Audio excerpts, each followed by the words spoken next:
Si quand on ouvre Outlook, on arrive directement dans sa boîte de réception, alors oui, je vous conseille de vérifier tout de suite si c'est le cas pour vous, parce que ça pourrait avoir des effets désastreux sur le bon déroulé de votre journée. Fermez Outlook, réouvrez et voyons ensemble ce qu'il risque probablement de se passer si vous atterrissez directement dans votre messagerie. Eh bien, on va tous, tout naturellement, commencer à checker ces mails en les survolant rapidement, peut-être même en les lisant en diagonale sur le volet de lecture. Alors, on va aussi répondre aux mails pour lesquels on estime qu'il n'y a pas de réflexion de fond à mener. C'est rapide et on a vraiment l'impression de se libérer immédiatement l'esprit d'une tâche à laquelle on n'a plus à penser.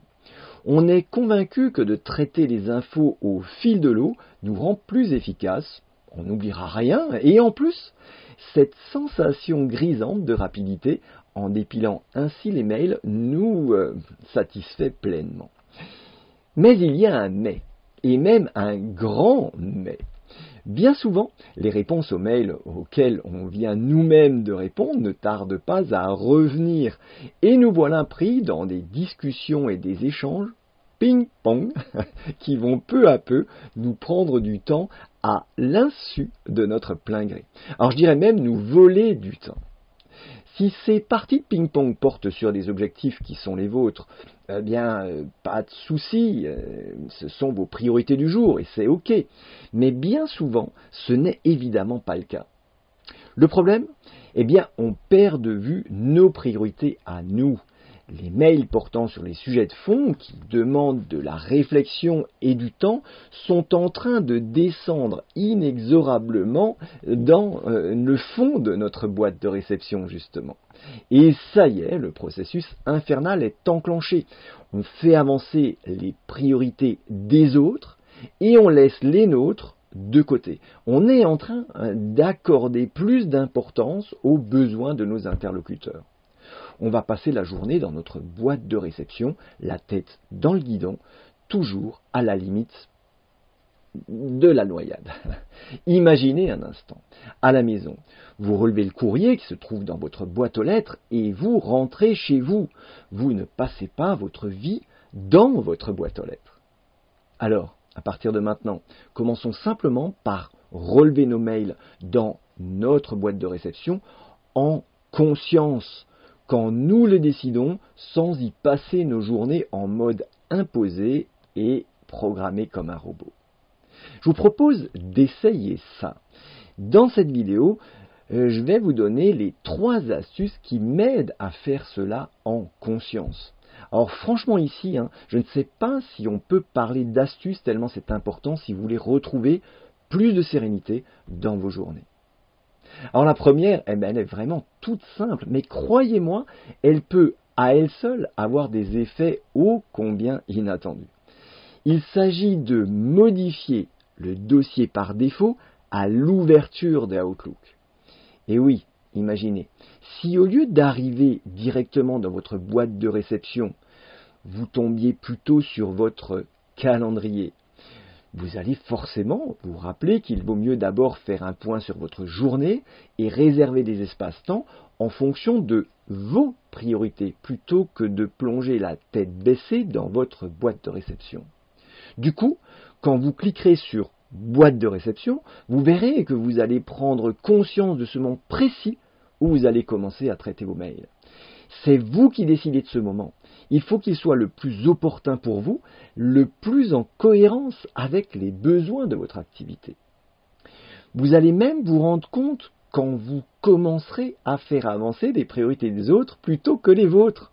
Bah oui, puisque vous venez de préparer votre journée juste avant, vous aurez beaucoup moins tendance à vous laisser dévier de ce que vous aviez prévu de faire. Mais un peu comme votre GPS finalement, qui fera tout pour vous maintenir sur le bon trajet une fois que vous lui avez indiqué votre adresse de destination. Alors, pour modifier ce paramétrage par défaut, c'est tout simple, je vous montre tout de suite comment faire. Alors, dans Outlook, on va tout simplement aller cliquer sur Fichier dans la barre de menu tout en haut. Ensuite, dans le volet de navigation, on va quasiment tout en bas cliquer sur Options. Ensuite, on va sélectionner Options avancées dans la fenêtre qui vient de s'ouvrir. et on va aller dans démarrage et fermeture d'Outlook pour aller vérifier justement ce qui apparaît dans la fenêtre dans le champ déroulant correspondant à démarrer Outlook dans ce dossier. Alors, vous voyez ici, de mon côté, calendrier est déjà sélectionné. Vous avez probablement, si vous atterrissez dans votre boîte de réception, la boîte de réception en fait qui apparaît dans ce champ. Donc vous cliquez sur calendrier tout simplement pour sélectionner ce dossier à l'ouverture. Là vous allez pouvoir cliquer sur OK et donc apparaîtra calendrier dans ce champ ici. Et là je vous propose d'aller directement travailler un autre paramétrage par défaut qui est celui de désactiver la fonction envoyer-recevoir en automatique. C'est la deuxième astuce qui vous permettra de reprendre vraiment la main sur votre boîte de réception. Alors, envoi-réception, on est dans la fenêtre ici, on clique sur le bouton envoyer, recevoir. Et ici, je vous propose de vérifier si planifier un envoi, une réception, automatique toutes les X secondes, je ne sais pas quel est le nombre là, ou le temps, pas secondes, minutes, quel est le temps qui est ici mis par défaut. En tout cas, décocher tout simplement cette case-là. Moi je vais me décliquer, effectuer un envoi-réception automatique en quittant. Bref, je veux vraiment que l'envoi-réception se fasse uniquement quand je clique sur le bouton. Hein. Donc on désactive tout ça et puis on peut dire fermer et OK pour ces paramétrages-là. Alors pourquoi je fais ça également? Eh bien, pour que vous ne soyez pas finalement pris sous la cascade des mails qui arrivent en continu. Pendant que vous traitez un mail, un autre arrive, et encore un autre, et c'est pas facile de rester concentré dans ces conditions. Ici, il est important de bien définir ce que l'on entend par traiter un mail. Eh bien, tout simplement, c'est exactement comme quand vous êtes devant votre boîte aux lettres à la maison. Reprenons cette analogie. Vous allez trier la pub, jeter ce qui ne vous intéresse pas et finir par emmener tous les courriers qui demandent une attention particulière et ou une action de votre part pour les déposer sur votre bureau. Vous sortez donc les courriers de l'espace de réception, qu'est votre boîte aux lettres, pour aller mener les actions dans un autre espace, votre bureau ou votre séjour peut-être. En aucun cas, vous laissez tous ces courriers importants dans votre boîte aux lettres plusieurs jours. Pourquoi en serait-il autrement dans votre boîte de réception? C'est précisément là que se crée la confusion. On a fini par faire de sa boîte de réception un espace de travail, de mise en action. Une liste de choses à faire en quelque sorte, en mettant des petits drapeaux, des règles, des couleurs, bref, on essaie de se dépatouiller comme on peut pour ne rien oublier.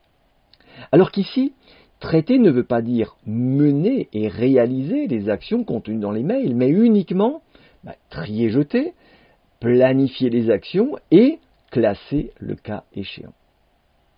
La boîte de réception n'est donc pas un espace de mise en action, ni un espace de stockage d'ailleurs.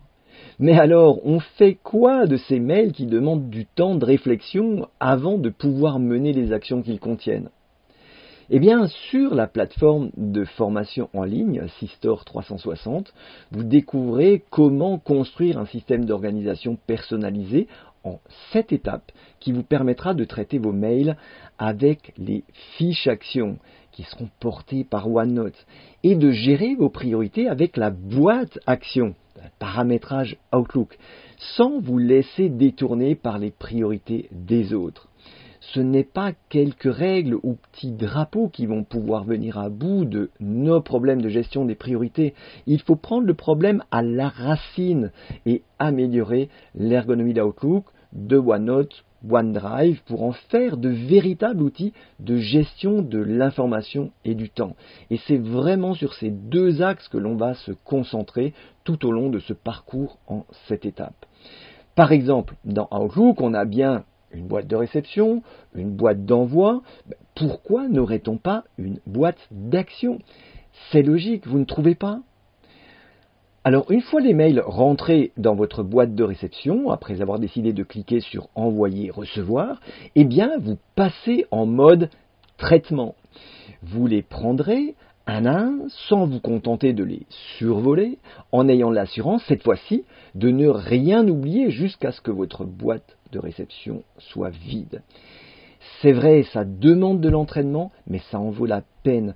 Vous verrez qu'en étant conscient de ce qui est en train de se jouer, autrement dit, si je ne fais pas ça, je risque de me laisser dicter mes priorités par toute l'info entrante, eh bien vous allez retrouver cette satisfaction d'être arrivé à vider votre boîte mail, d'être arrivé au bout de quelque chose.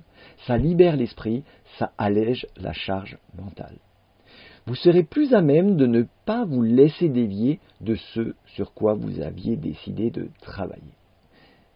La troisième astuce, tout à fait logiquement, si vous reprenez la main sur le moment où vous faites entrer vos mails, il faut le définir, c'est-à-dire quand dans votre agenda. Et petit à petit, vous serez même en mesure d'estimer de plus en plus précisément combien. De combien de temps aurez-vous besoin pour traiter vos mails quotidiennement. Alors pour ce faire, allez dans votre agenda pour matérialiser et réserver des espaces-temps dédiés pour le traitement des mails. C'est indispensable. Et d'ailleurs, comme vu au début de la vidéo, c'est valable aussi pour tous ceux sur quoi vous avez décidé de travailler aujourd'hui. Il faut préparer vos journées. Alors idéalement le soir pour le lendemain, mais le matin, c'est sûr, avant même de cliquer sur votre boîte de réception. Alors, l'arrivée d'un mail peut bien sûr provoquer un changement de programme, mais franchement, vous verrez, ça n'arrive que très rarement. Des actions à mener tout à faire cessantes dans les mails en cours de traitement ne sont vraiment pas légion. Sur la plateforme de formation Systore 360, à l'étape 5, je montre comment je traite mes mails en toute transparence, en temps réel, comme si vous étiez à côté de moi. C'est vraiment du concret. Vous n'avez qu'à me suivre pas à pas pour vous inspirer de ce que je fais pour traiter les vôtres.